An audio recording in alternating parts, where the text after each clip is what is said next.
कृपा करी जो मुझे ऐसे दिव्य भगवान भोलेनाथ की कथा सुनाई।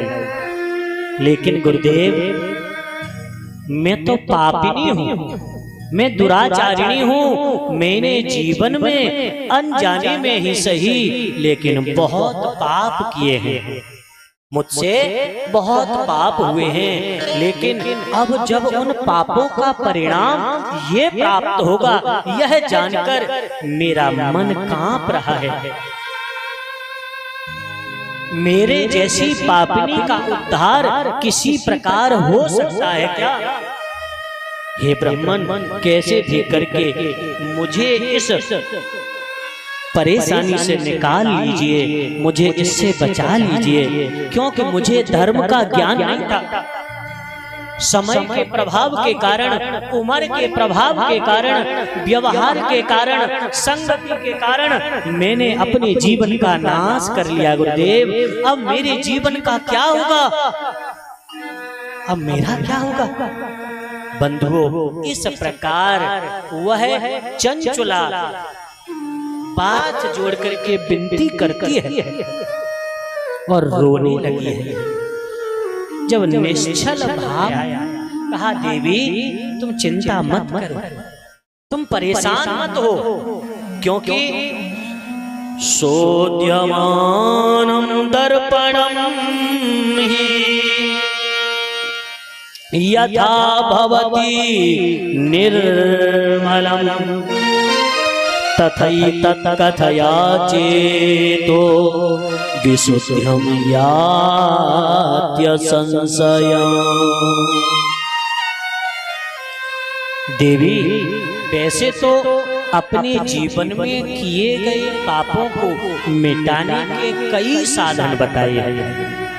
यम, नियम, आसन, प्राणायाम, प्रत्याहार, धारणा, ध्यान और समाधि, ये 8 अंग होते हैं योग के।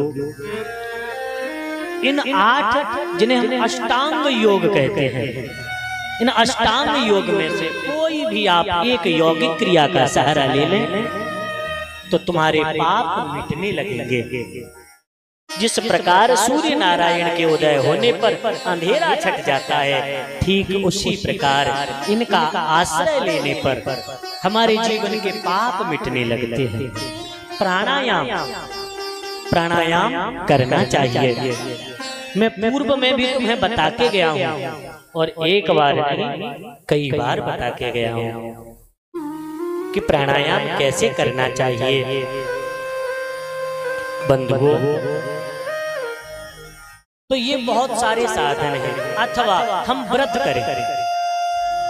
व्रतों में सबसे श्रेष्ठ एक व्रत माना जाता है जिसे कहते हैं चांद्रायण व्रत। यह व्रत 1 महीने का होता है। जिस प्रकार चंद्रमा बढ़ता है